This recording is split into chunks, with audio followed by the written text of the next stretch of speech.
उसी रमज़ान के बाद सुफियानी का खरूज हो जाएगा, यमानी का खरूज हो जाएगा और इमाम ज़ाहिर हो जाएंगे खाना काबा से मशरक की तरफ से, सर पे रसूल वाला अमामा पहने हुए, अंगुश्तरी सुलेमान को अपने हाथों में पहने हुए, असाए मूसा को अपने दाएं हाथ में उठाए हुए, अली का लिबास अपने बदन पे ज़ेब तन किए हुए, शीश का जूता पहने हुए मेरे मौला सरकार ज़माना मशरक की तरफ से आएंगे और खाना काबा की दीवार पे अपना हाथ रखेंगे।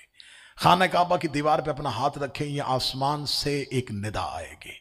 जिब्राइल ज़माने वालों को बता के कहेगा हक आ गया, बातिल मिट गया, और बेशक बातिल मिटने ही के लिए था।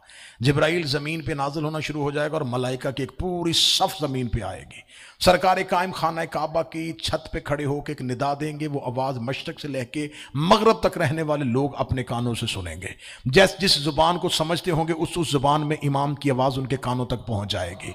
उस आवाज़ का कानों तक आना तो 3 ग्रोहों में मखलूक तकसीम हो जाएगी। पहली ये कहेंगे ये आवाज़ इमाम की हो नहीं सकती, दूसरे ये कहेंगे कि पहले हमें कुछ अमूर सर अंजाम देने हैं, फिर इमाम की तरफ जाना है। तीसरे वो लोग होंगे जो ही इमाम की आवाज़ कानों से टकराएगी ये लब्बैक महदी कह के अपने घरों से उठेंगे। पहला कदम घर में होगा, दूसरा मक्का में इमाम के कदमों पे होगा। सरकार वारिस से जमाना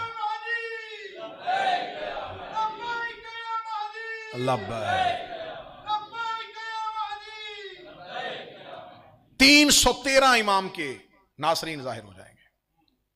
अच्छा, बाद शियों को यह भी गलत फहमी है कि जी 313 पूरे होने तो इमाम ने आना है। 313 पूरे हैं, 313 के नाम और मुल्क भी लिखे हुए हैं।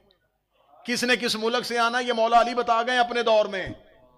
313 इमाम के लश्कर के कमांडर हैं, लश्कर नहीं। लश्कर तो हजारों की सूरत में होगा। 313 इमाम के साथ आ जाएंगे और 313 के साथ 4 नबी इमाम के साथ जमीन पे उतर आएंगे। उन 4 नबियों का जमीन पे उतरना होगा। जमीन पे उस वक्त सबसे ज्यादा हुकूमत ईसाइयों के पास होगी। इस वक्त भी जमीन पे सबसे ज्यादा हुकूमत किनके पास है? ईसाइयों के पास। ईसाई क्या, उनका अकीदा क्या है? ईसा अल्लाह का बेटा है। अल्लाह इसलिए ईसा को चौथे आसमान पे रोके हुए है। खुदा को खबर है कि 12वें के ज़हूर से पहले जमीन पर ईसाई हुकूमत कर रहे होंगे। नसरानियों की हुकूमत सबसे ज्यादा हो गई।